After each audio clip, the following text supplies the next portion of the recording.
शेती माझी प्रयोगशाळा या यूट्यूब चॅनलमध्ये मी आपलं स्वागत करतो. या चॅनलवर आपण नवीन असाल तर या चॅनलला सबस्क्राईब करा. या चॅनलचे नवनवीन व्हिडिओ पाहण्यासाठी बेल आयकॉन नक्की दाबा. आपणास व्हिडिओ आवडल्यास लाईक आणि शेअर अवश्य करा. नमस्कार, मी डॉक्टर मच्छिंद्र बांगर, महाराष्ट्रातील आणि देशातील हवामान परिस्थिती संदर्भात ताजा अंदाज देणार आहे. आजपासून डब्ल्यूडीचा प्रभाव उत्तर भारतामध्ये सुरू होणार आहे. त्यामुळे उत्तर भारतात पुन्हा एकदा बर्फवृष्टी, पाऊस, थंडीचा प्रभाव, धुक्याचा प्रभाव किती बदलतोय हे आपण बघणं आवश्यक आहे. बंगालच्या उपसागरात खास करून अंदमानाच्या दक्षिण भागामध्ये पुन्हा एकदा बाष्प निर्माण होत आहे. त्यामुळे या ठिकाणी एखादं हलकं कमी दाबाचं क्षेत्र विकसित होतं का यावरही आपण लक्ष केंद्रित करणार आहोत. आपण या ठिकाणी या मॅपमध्ये किंवा उपग्रही छायाचित्रामध्ये बघतो आहोत की अजूनही उत्तर भारतामध्ये थोडाफार धोक्याचा प्रभाव आहे आणि राजस्थान, दिल्ली, पंजाब, हरियाणा, उत्तराखंड, हिमाचल प्रदेश डब्ल्यूडीचा प्रभाव पडण्यास सुरुवात झाली आहे. भारतीय हवामान खात्याने आज 17 तारखेला दिलेल्या अलर्टनुसार पंजाब, हरियाणा, दिल्ली, NCR या भागामध्ये काही प्रमाणामध्ये धुकं असण्याची शक्यता आहे. त्याचा येलो अलर्ट देण्यात आला आहे. मात्र हिमाचल प्रदेश, उत्तर प्रदेश, मध्य प्रदेशचा पूर्व भाग, छत्तीसगड या ठिकाणी मात्र काही ठिकाणी धुके आणि थंडीची लाट असणार आहे. बिहारसहित पश्चिम बंगाल आणि पूर्वेकडील काही राज्यांमध्ये धुक्याचा प्रभाव अजून कायम असल्याचं हवामान खात्याने जाहीर केलं आहे. भारतीय हवामान खात्याच्या अलर्ट संदर्भात 48 तासाचा अंदाज आपण पाहत असतो. या अंदाजात उत्तर प्रदेशच्या पूर्व भागामध्ये थंडीची लाट कायम असून हिमालयाच्या लगत असलेल्या सर्व राज्यांमध्ये धुक्याचा प्रभाव कायम राहण्याची शक्यता आहे. इतरत्र धुक्याचा प्रभाव कमी होण्याची शक्यता 18 तारखेला दाखवण्यात आली आहे. या सर्व हवामानाचा सध्या तरी लगेचच महाराष्ट्रावर कोणताही परिणाम होणार नाही असा देखील अंदाज आहे. भारतीय हवामान खात्याने दिलेल्या थंडी संदर्भातील अंदाजामध्ये महाराष्ट्राच्या उत्तरेकडून थंडी असून दक्षिणेकडे मात्र थंडीचा प्रभाव बऱ्यापैकी कमी झाला आहे. उत्तर भारतात GFS मॉडेलनुसार WD सक्रिय होत आहेत आजपासून. दोन्ही समुद्रात तसं फारसं वातावरण सध्या तरी नाही आहे. WD थोडे कमजोर स्वरूपामध्ये 1-2 दिवस राहण्याची शक्यता आहे. मात्र साधारणपणे 21 तारखेनंतर वातावरण बदलेल. अंदमान निकोबार बेटांच्या दरम्यान थोडं वातावरण निर्मिती होण्याची शक्यता आहे. त्याचबरोबर उत्तर भारतातही WD प्रभावी व्हायला सुरुवात होईल. आपण बघतो 22 तारखेला बंगालच्या उपसागराच्या दक्षिणेला एक हलकं कमी दाबाचं क्षेत्र विकसित होईल. त्याचबरोबर उत्तर भारतात WD सक्रिय होण्यास सुरुवात होणार आहे. आपण बघतो बंगालच्या उपसागराच्या दक्षिणेला थोडं वातावरण आहे अंदमान निकोबार ते श्रीलंकेच्या दरम्यान. त्याचबरोबर उत्तर भारतात आता प्रभावी WD जे मैदानी भागाकडे सरकणार आहे त्यांची सुरुवात होणार आहे. अतिशय प्रभावी अशा प्रकारचा WD 24 तारखेला उत्तर भारतात सक्रिय होईल असा प्राथमिक अंदाज आहे, ज्याचा परिणाम राजस्थान, गुजरातमध्ये देखील होण्याची शक्यता आहे.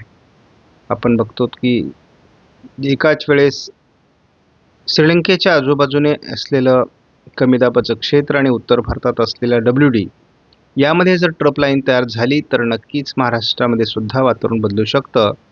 परंतु त्या संदर्भात आपल्याला थोडा वेळ लागेल, कारण एकूणच WD जरी प्रभावी येत असले तरी महाराष्ट्रावर त्याचा किती परिणाम होईल हे आपल्याला वेगवेगळ्या मॉडेलच्या माध्यमातून बघावं लागणार आहे. जानेवारीचा उत्तरार्ध सुरू झालेला आहे आणि त्यामुळे थंडीचं प्रमाण आता हळूहळू घटत जाईल.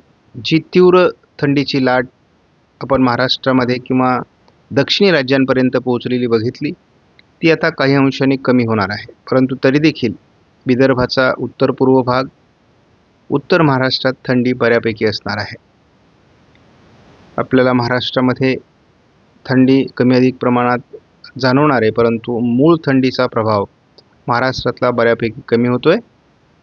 जसं जसं WDचा प्रभाव मध्य भारताकडे वाढेल तसं थंडीचं प्रमाण देखील मध्य भारतात कमी होण्याची शक्यता आहे. मात्र 25-26 तारखेपासून पुन्हा एकदा उत्तर महाराष्ट्र, उत्तर कोकण, मध्य महाराष्ट्रात आणि उत्तर मराठवाडा, विदर्भाच्या भागात थंडी वाढण्याचा अंदाज मॉडेलने तरी दिला आहे.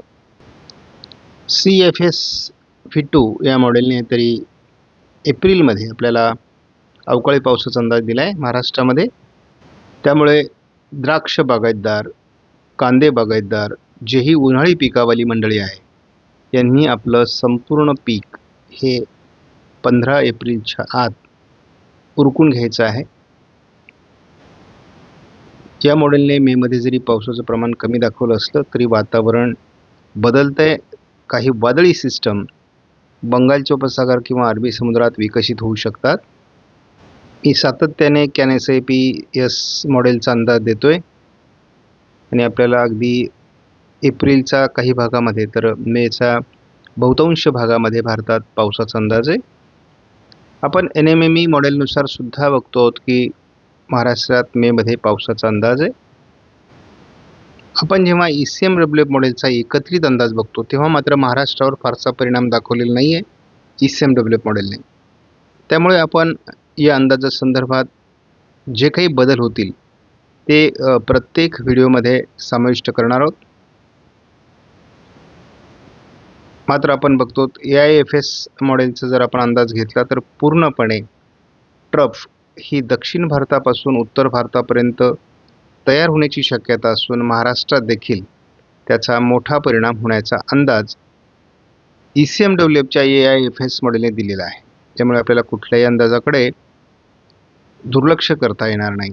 आज आपण बघतो की बोईसर अगदी ठाणे पालघरपर्यंत सकाळी ढगाळ परिस्थिती आहे आणि या ढगाळ परिस्थितीतून एखाद दुसऱ्या ठिकाणी शिडकावा देखील होऊ शकतो. विशेष वातावरण सध्या महाराष्ट्रामध्ये पावसासाठी अनुकूल नाही आहे. अगदी आपण हे वातावरण पुढे 4-5 दिवसासाठी जरी बघितलं तरी पालघर जिल्ह्यामध्ये आपल्याला उद्या देखील मोठी ढगाळ परिस्थिती बघायला मिळणार आहे. त्यामुळे एखाद दुसऱ्या ठिकाणी शिडकाव होण्याची शक्यता नाकारता येत नाही. आपण बघतो बंगालच्या उपसागराच्या किनारपट्टी भागात काही ढग तयार होणार आहेत 19-20 तारखेच्या दरम्यान आणि जे वारे आपल्याला बंगालच्या उपसागराकडून विदर्भाकडे येताना दिसत आहेत, मराठवाड्याकडे येताना दिसत आहेत.